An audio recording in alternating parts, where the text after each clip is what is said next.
নমস্কার। আজকে আমরা একটা ফেসবুক পোস্ট দেখব এবং তার কিছু কমেন্ট দেখব, ঠিক আছে? তো প্রথমে একজন গৌরব মুখার্জি নামের কেউ একজন বলছেন, আচ্ছা ৭৬তম প্রজাতন্ত্র দিবসে আমরা কেন পালন করছি? দেশটা কি আদৌ প্রজাতান্ত্রিক দেশ ছিল, না হয়েছে কোনো দিন? ইংরেজদের থেকে ব্রাহ্মণ্যবাদীদের হাতে গেছে শুধু, নামেই খালি বিরাট প্রজাতন্ত্র। শেষ 10 বছর তো কফিনের শেষ পেরে গেঁথে গেছে। আচ্ছা, একনায়কতন্ত্র কায়েম হয়েছে, মাইনরিটি দলিত আদিবাসীদের উপর নৃশংস শোষণ নেমে এসেছে। এটা আর্যদের দেশ নয়, বহিরাগত ব্রাহ্মণ্যবাদীদের দেশ নয়। এটাই কি আমরা চেয়েছিলাম? আমরা কি সত্যি প্রজাতান্ত্রিক? আমরা তো মনে হয় নর্থ কোরিয়ার নাগরিকরাও নাকি আমাদের থেকে বেশি স্বাধীন, ঠিক আছে? এরপর কমেন্টগুলো দেখা যাক এবং তারপর আমি আমার নিজস্ব কিছু মতামত অ্যাড করছি।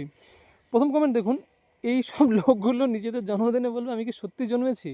মানে সত্যি কথা, কমেন্টটা খুবই হাস্যকর কিন্তু যুক্তিযুক্ত।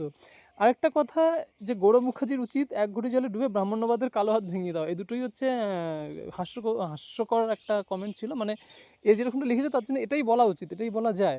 কিন্তু তা বাদেও ইনি একজন অনিন্দ কুমার মজুমদার বলে একজন, ইনি খুব সুন্দর একটা কথা বলেছেন। দেখুন, হ্যাঁ এটা আমি মানি, আদিবাসীদের ওপর চরম অত্যাচার হয়েছে। জঙ্গলের মাওবাদীরা ওদের মেয়েদের তুলে নিয়ে গিয়ে রাতের পর রাত ভোগ করে পেট করে দিয়েছে।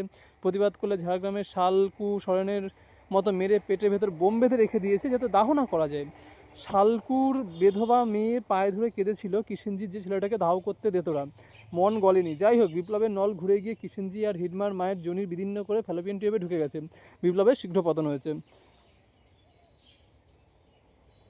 তো এখানে অনেকেই এরকম কমেন্ট করেছে এবং আরও অনেক কমেন্ট ছিল। মানে গৌরব মুখার্জি একজন প্রকৃত নামের তো যে কেউ বুঝবে, একজন প্রকৃত বাঙালি হিন্দু, ঠিক আছে, ব্রাহ্মণ হিন্দু।